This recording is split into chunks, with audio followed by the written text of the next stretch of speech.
The next question is, are childhood diseases even dangerous if they occur at the right age, that is, to unvaccinated children? In fact, in most cases they're not. Children's illnesses are there for children to catch. That, in effect, builds up their immune system, strengthens it.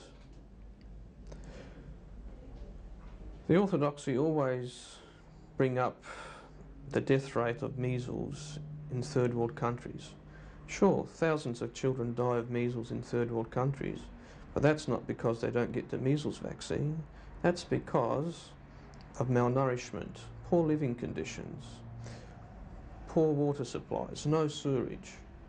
In Western countries, children very rarely die of any of the childhood illnesses. And those that do die usually have some other coexisting problem.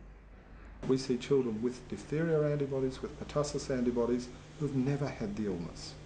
How did this happen? Well, it's because it went in through the top end, a type of vaccination has occurred, the immune system's grabbed these pertussis or the diphtheria, has recognised it, and then said, oh, here's the answer, and now the body's protected.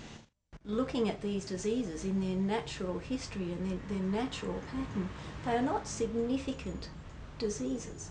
Mumps is typically a benign disease of childhood.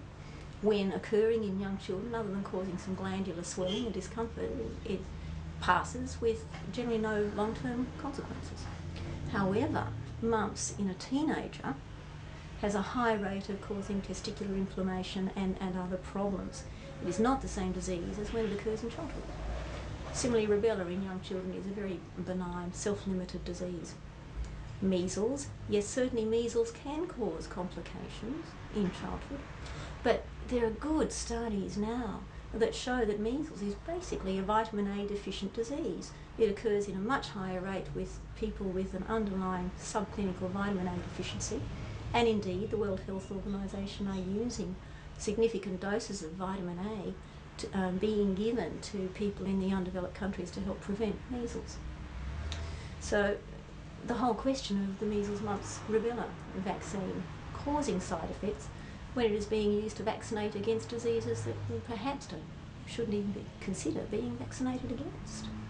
Children in a natural environment with adequate education, adequate wealth, adequate access to medical resources should they become sick, then all of the vaccine preventable diseases, with the exception of polio, are eminently treatable illnesses. Even measles and mumps, although they're viruses, these do not need to be severe illnesses for the vast majority of children.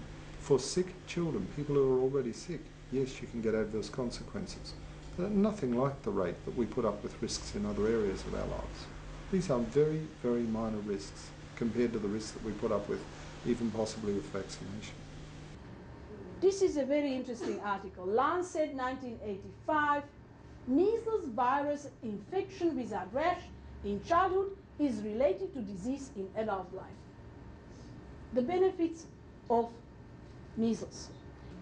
What it means is that having measles not only gives lifelong immunity, specific immunity to measles, but also non-specific immunity to certain tumors, immunoreactive diseases, degenerative diseases of bone and cartilage, and sebaceous skin diseases.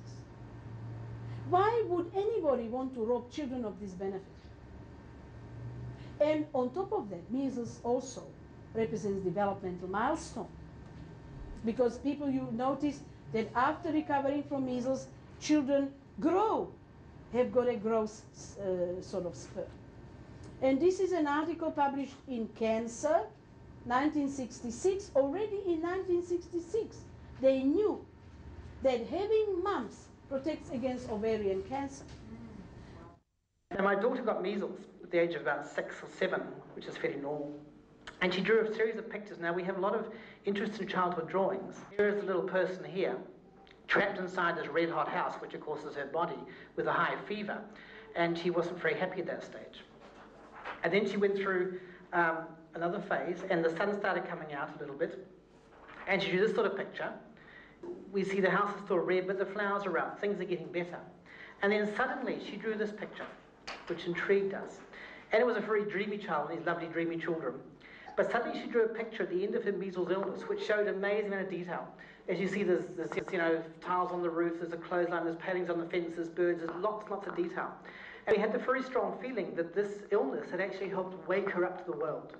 And I give a lot of talks to parents, and I always ask this question: do you see your child making any developmental steps through the illness they've gone through, especially in illness with a fever and a rash? And I think many people who've got away from the antibiotic suppressing type philosophy with antibiotic paracetamol are actually now acknowledging this, that we actually see children going through a growth spurt in terms of development. Maybe they start speaking better, maybe they show new signs of development. I could talk for half now, I don't want to because I don't have the time, but it's just interesting. If you look at illness in a different way, maybe these illnesses actually have a role in childhood, and maybe supporting your child through the illness is actually much better for the immune system, the child's whole development, than using fairly toxic substances to try and prevent it, which maybe you can't do anyway. So asking whether childhood diseases are dangerous could be likened to asking whether exercise is dangerous.